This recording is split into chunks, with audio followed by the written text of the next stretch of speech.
뛰어나오는 말들이 계속 있죠. 이건 화목이라는 말입니다. 화목. 그래서 20절에도 화목이라는 말, 하나님과 화목하라. 21절에 또 20절에 화목 나오고, 그리고 19절에 화목해 하는 말씀을 우리에게 부탁하셨다. 18절에 우리와 자기를 화목해 하시고, 계속 이런 화목이라는 말이 나옵니다. 우리 하나님께서 우리에게 맡기신 직무가 있는데요, 그건 화목해 하느니라. 우리 하나님께서는 우리와 화목해 하기 위하여 먼저 하신 일이 있습니다. 18절 모든 것이 하나님께 일어나니 그리스도로 말미암아 우리를 자기와 화목해 하시고 또 화목해 하는 직책을 우리에게 주셨다. 하나님은 우리와 화목하기를 원하십니다. 그래서 우리에게 뭐라고요? 화목해 하는 직책을 주셨습니다. 그 전에는 누가 이걸 했습니까? 예수님께서 하셨습니다. 우리에게 있는 직책은 뭐라고요? 화목해 하는 직책이다. 그냥 이렇게 중간에서 사이좋게 지내라 이런 차원이 아니라 하나님과 화목해. 왜요? 하나님은 화목하기를 원하시는 분이에요. 즉 하나님 편에서 우리가 하나님한테다가 하나님 우리와 좀 화목하십시오 이런 말을 할 필요는 없는 거예요. 하나님은 화목하고 싶은데 우리 인간들이 하나님에 대해서 오해하고 있어서 우리의 역할이 뭐냐면 우리는 하나님과 화목하도록 예수님처럼 그 역할이 우리에게 주어진 직책이다. 우리 14, 15절 한 사람이 모든 사람을 대신하여 죽었은즉 모든 사람이 죽은 것이라.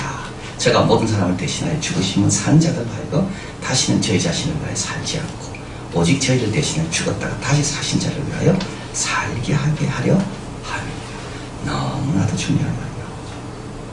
우리 예수님 죽으신 이유는 뭡니까? 우리로 하여금 자신을 위해 살지 않고 죽었다가 사신 자를 위하여 살게 하기 위해서 예수님이 죽으셨다. 좀 묵상해야 될 말씀입니다. 우리는 지금 예수님을 위해 살고 있는가? 내 자신을 위해 살고 있는가? 예수님께서 우리에게 새로운 피조물이라는 놀라운 특권을 주신 이유는 네 자신을 위해 살지 말고 복음을 위해 살아라. 그래서 우리를 살려주셨는데, 자, 우리는 우리 자신을 위해 죽었다가 다시 사신 그분을 위해 사는 게 아니고 우리 자신을 위해서 얼마나 관심이 많은지. 일단 살아났습니다, 우리가. 그러고 난 다음에 방향을 어떻게 다시 옛날로 틀을 거죠. 예수님 때문에 다시 살아나서 하나님도 알고 말씀도 알고 기도도 알고 다 아는데 그 다음에 어떻게 됩니까? 다시 용수처럼 다시 옛날 내가 원하는 것으로 다시 돌아가서 이 모든 하나님이 주신 이 영적인 이 경건의 이런 수단들을 주님을 닮아가고 주님 뜻대로 살기 위해서 활용하는 게 아니라 내 목적을 위해서 활용하는 거죠. 자신을 위해 살지 말고 오직 너희를 대신하여 죽었다가 다시 사신 자를 위하여 살게 하려 합니다. 자, 그럼 이게 안 되는 걸 아는 사람은 이건 뭡니까? 먼저 이런 사람은 일단 축복의 길에 들어선 사람. 근데 이런 거에 대해 아무 관심도 없는 사람은요, 이런 말씀에 대해서 아무런 부담이 없는 사람은 아직도 마음이 강박한 사람이에요. 아까 찬송 부를 때 내가 불이 되어서 옆에 사람 태우고 싶습니다. 근데 왜 나는 불이 없습니까? 이런 사람은 이미 은혜에 들어온 사람이에요. 그런데 그 찬송 부르는데도 아무 감동도 없고 내 힘으로 안 됩니다, 하나님. 그래서 내가 불이 필요하고 좀 불로 내 직장과 내 이웃과 좀 우리 교회를 좀 태우고 싶습니다, 하나님. 이런 마음이 안 드는 사람은요, 이건 아직까지 정말 마음이 강박한 사람. 바로 앞에 모세가 있는데도 불구하고, 그죠? 모세가 바로 앞에서 기적을 행하는데도 불구하고 바로는 아무런 마음의 요동이 없잖아요. 근데 이곳에도 마찬가지거든요. 너희 자신을 위해 살지 말고 너희를 대신하여 죽었다가 다시 사신 자를 위하여 살게 하기 위해서 예수님이 돌아가셨다. 야, 내가 이제부터 어떻게 살아야 되나? 나는 이제 앞으로 어떻게 살아야 될 건가? 내가 주님을 위해 살아야 될 건데 주님을 위해서 내가 어떻게 살 건가? 한 사람이 모든 사람을 대신하여 죽었다. 이 말은 이거는 착각하면 안 됩니다. 모든 사람이 죽었다는 말은 모든 사람이 다 해결됐다는 말이 아니가요. 여기서 한 사람이 모든 사람을 대신해 죽었다는 말은 모든 사람이 은혜를 얻을 수 있는 동등한 기회가 주어진다. 예수님의 죽음은 어떤 사악한 사람도 얼마든지 그 죄를 용서받을 수 있을 만큼 예수님의 죽음의 효력은 어디나 미친다는 뜻입니다. 자, 그래서 칼빈의 오대주의 강의에 보면 전적 타락, 무조건 선택, 하나님 우리를 선택하는 조건이 있지 않습니다. 우리 가정을 선택하는 조건이 있는 게 아니죠. 또 하나는 불가항력적 은혜. 그러나 이게 보면 성도의 견이란 말은 주님께서 끝까지 책임지신다는 말인데요. 근데 가운데 딱 하나 있는 게 뭐죠? 여기에요. 제한 숙제입니다. 이 제한 숙제라는 말은 뭐냐면 다 용서하는 게 아닙니다. 주님 앞에 나오는 사람만 용서받는다는 거예요.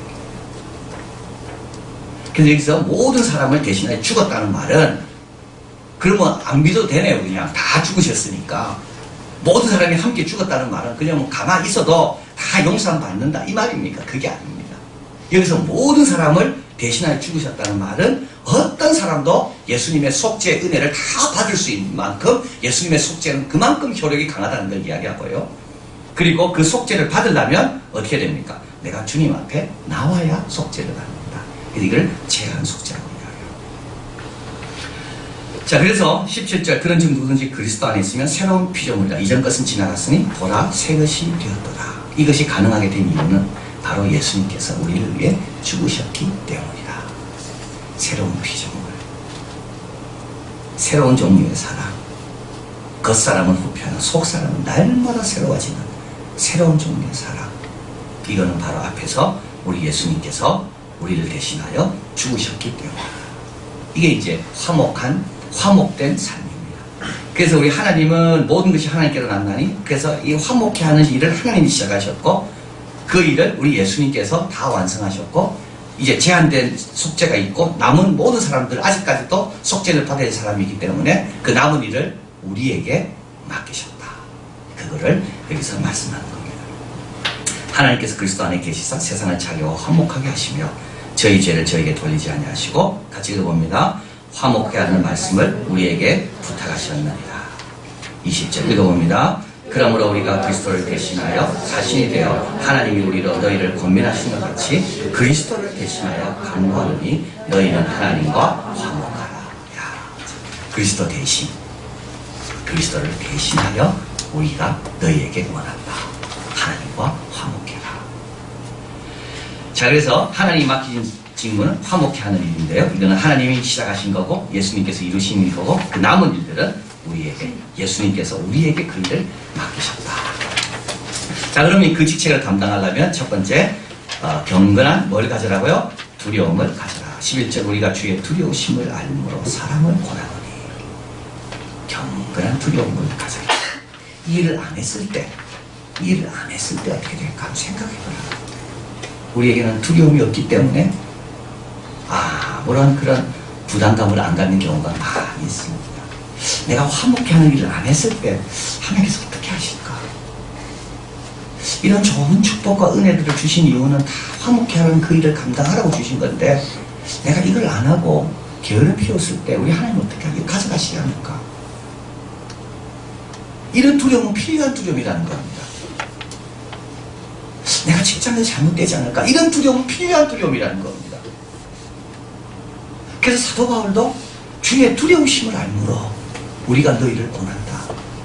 내가 일을 맡은 일을 안 했을 때 하나님은 물론 그런 분은 아니고 우리 하나님은 사랑이지만 그러나 우리 인간은 너무 약해가지고 자꾸 사랑하면 자꾸 사랑을 빙자해가지고 게을러지기가 너무 쉽거든요.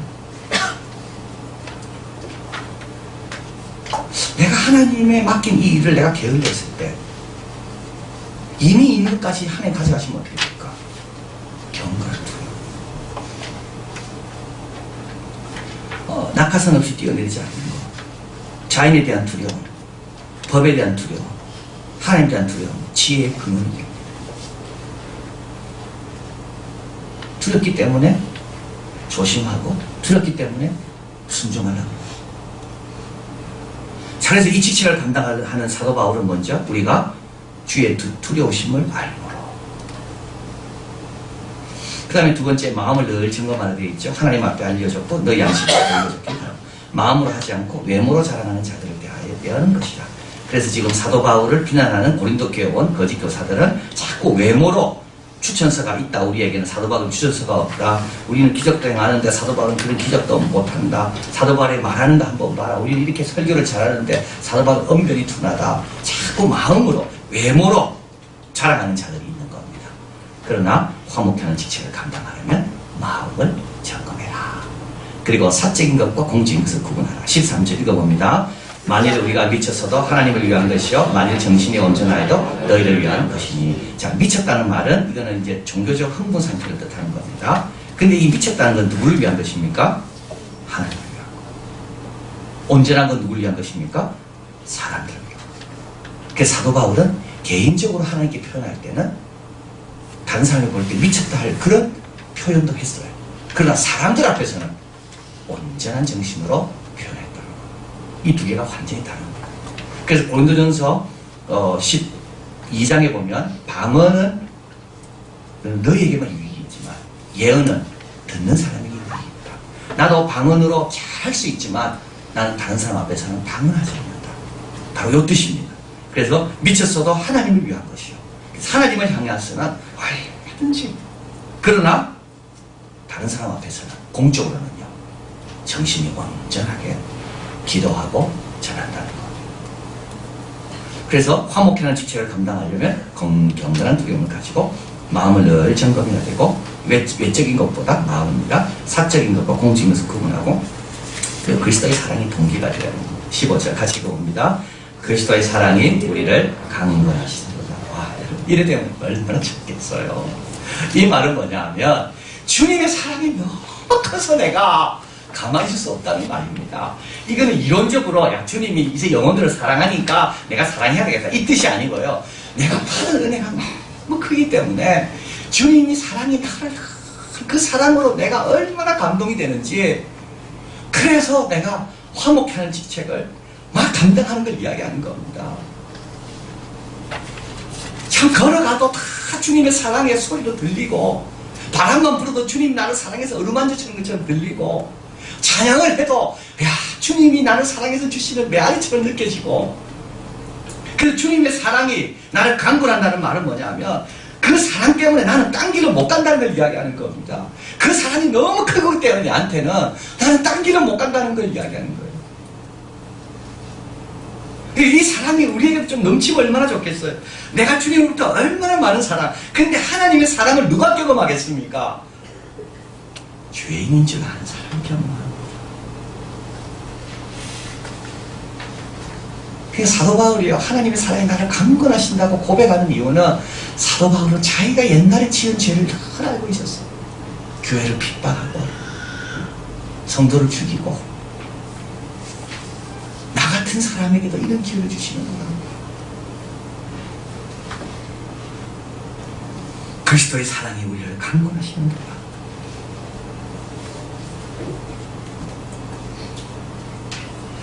자, 그리고 이제 또 화목하는 직책을 담당하려면 또 그러므로 우리가 이제 아무도 사람도 육체로 알지 아니하노라. 비록 우리가 그리스도의 육체대로 알았으나 이제부터 이같이 알지 아니하노라.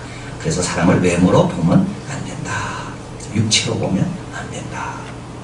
화목하는 직책을 감당하려면 주님께서는 모든 사람을 위해 죽으셨다. 우리 하나님은 모든 사람과 화목히 되기를 원하신다. 그래서 사람을 외모로 취하면 안 됩니다. 마지막으로 6번 예수님을 본받습니다. 같이 읽어봅니다.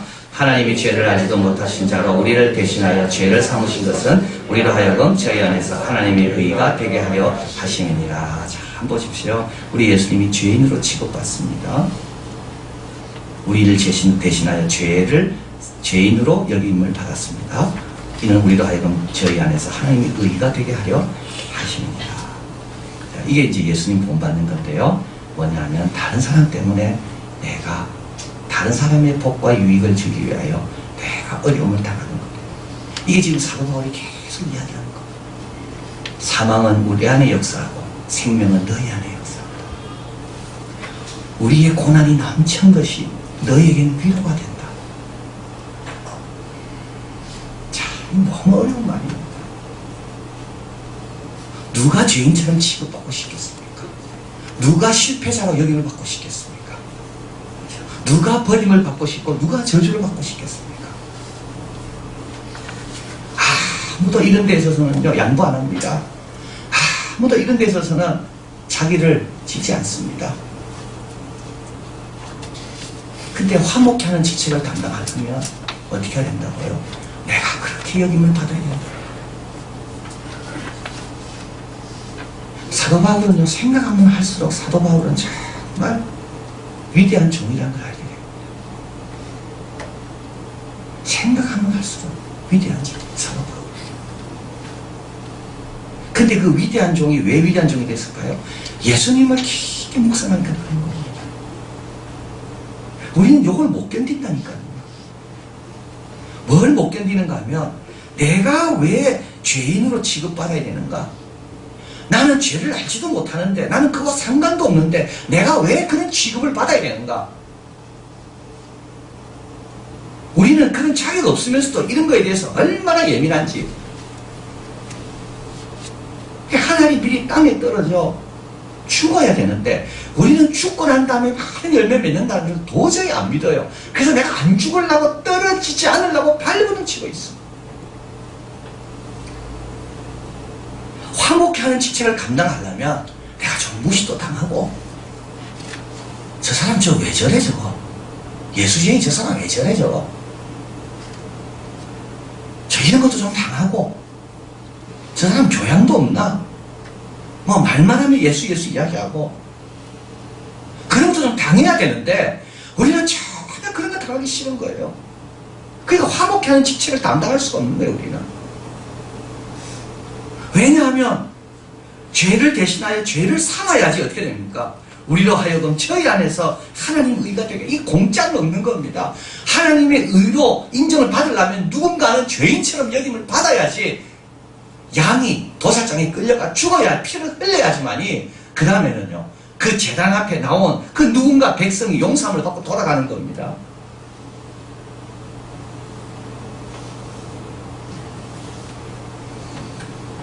자, 그래서 우리가 참 고린도후서를 대하면 대할수록, 사도 바울을 대하면 대할수록 신앙생활이 뭔가를 우리가 자꾸 발견하게 됩니다. 그리고 우리가 힘들어하는 이유는 왜 그렇습니까? 뭐가 힘듭니까? 신앙생활 할 때 왜 나에게 이런 어려움이 있나? 이런 거 아닙니까? 다. 왜 나만 이런 어려움 당해야 됩니까? 저 사람은 아무 고통도 안 당하면서 저렇게 신앙생활 하는데 왜 나에게는, 우리 가정에게는 이런 십자가가 있냐고. 근데 보이는 것은 잠깐요, 보이지 않는 것은 영원하다.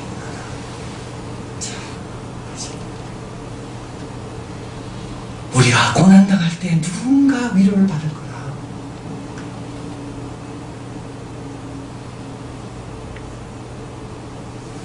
이래야 화목케 하는 직책을 감당하는 겁니다. 우리 힘으로 안 되고요. 내가 살아서는 절대 화목케 하는 직책을 감당할 수가 없습니다. 제가 이번에 일본 갔다 오면서 처칠에 대해서 쭉 읽었습니다. 참 처칠 하면 정말 제가 보니까 새롭게 제가 참 발견하고, 저하고 좀 닮은 것 같아요. 뭐 다르게 닮은 게 아니라 스티브 잡스 읽으면 또 스티브 잡스가 저하고 좀 닮은 것 같기도 하고, 그거 다 이유가 있습니다. 그렇게 성품이 훌륭하지 않더라. 나중에 처칠에서 자세히 말씀드리겠습니다. 저는 처칠 하면 떠오르는 사람이 사도 바울. 전장터에 나가길 두려워하지 않고, 노벨 문학상을 받았잖아요. 역사가로서는 두 번째. 글을 얼마나 많이 쓰는지 평생. 원래 그 사람은 고전어를 못했습니다. 고전어를 못하면 영국에서는 상류사회에 들어갈 수도 없고 명문학교 갈 수도 없습니다. 그 사람 명문학교 못 갔습니다. 그래서 해리 고등학교 갔습니다. 왜냐하면 이튼 고등학교가 실력이 안 돼서. 그 아버지가 이 처치를 가르쳐서 나의 실패작이다. 우리 집 장남은 내 실패작이다. 근데 처칠이 마음이 그게 저하고 다릅니다. 그런데 상처 안 받았어요, 처칠을. 그리고 처칠을 그렇게 아껴줬던 그 보모. 그래서 처칠은 마지막 그 보모의 임종을 지켜보고 묘비에 글도 쓰고, 그리고 처칠이 살아있는 동안 그 꽃집에 돈을 줘가지고 매년마다 보모의 무덤에 꽃을 가고, 그 보모의 사랑.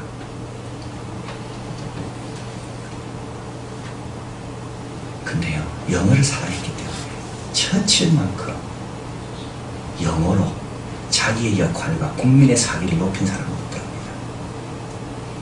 라틴어, 히브리어, 헬라어, 모태로, 영어, 영어로 그랬습니다. 자, 근데 이제 맨 마지막에 처칠이 이제 나옵니다. 1951년, 또 총리가 되고요. 이제 나이 80세가, 총리가 두 번 되거든요. 나이가 80세가 됩니다. 그래서 이제 총리 자리를 넘겨줍니다. 1955년. 그리고 3월 1일 날 마지막 연설을 이제 총리 자리를 넘겨줍니다. 단어 하나하나 직접 작성하고 심혈을 기울여 준비했습니다. 왜냐하면 이게 이제 총리로서의 마지막 80세입니다. 80세. 그리고 10년 있다가 죽는데요. 80세. 한번 들어보십시오. 어떻게 해야 우리의 생명과 세계의 미래를 구할 수 있을까요? 이 문제는 나이 든 사람에게 별로 중요하지 않습니다. 어차피 살 날이 얼마 남지 않았으니까요. 하지만 활기차고 열정적인 젊은이들이, 그리고 무엇보다 재미있는 노래에 빠진 어린아이를 바라보면 마음이 정이고, 우리 하나님께서 인류를 저버리신다면 그들에게 어떤 일이 벌어질지 고민하게 됩니다. 대체 어떻게 삽니다. 이 사람 적은 책만 갖고도 후손들도 지금도 잘 먹고 삽니다. 자기는 자기 아버지가 하원에서 물러간 그 자리에 서서 26살에 연설을 하고 총리가 되고, 총리를 2번이나 하고 55년 동안 하원 의원으로서 온갖 노벨상도 받았습니다. 자기는요, 세상에 걱정 안 해도 돼요. 자기는 이만큼 누리고 다 지금 누리고 있는데, 근데 젊은 사람들을 보니까, 뛰어노는 아이들을 보니까, 그들의 미래가 어떻게 될까 생각하니까 내 마음이 다시 젖어진다는 거 아닙니까? 그리고 이렇게 이야기합니다. 절대로 도망하지 말고, 절대로 실증내지 말고, 절대로 절망하지 마십시오. 우리는 금방 실증내지 않을지 모르겠습니다. 금방 실증, 또 도망치고, 절망하고.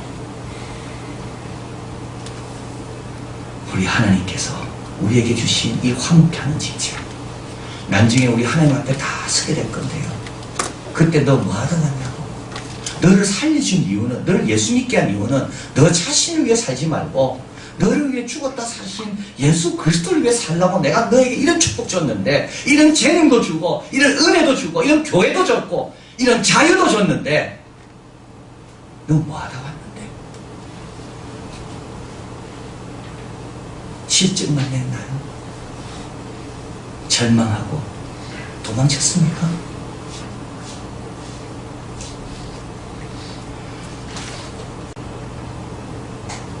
우리 곧 그분 앞에 설 겁니다. 곧 그분 앞에 선다고요, 우리가. 그때 주님께서 잘했다 해야 되지 않나요? 정말 신을 벗고 내가 엎드리고 싶습니다. 내가 좀 불을 있어야지, 내가 좀 뜨거워져야지 이런 사명을 감당하는데 나는 왜 이렇게 맹맹하고, 이런 축복에 대한 감사가 없는가?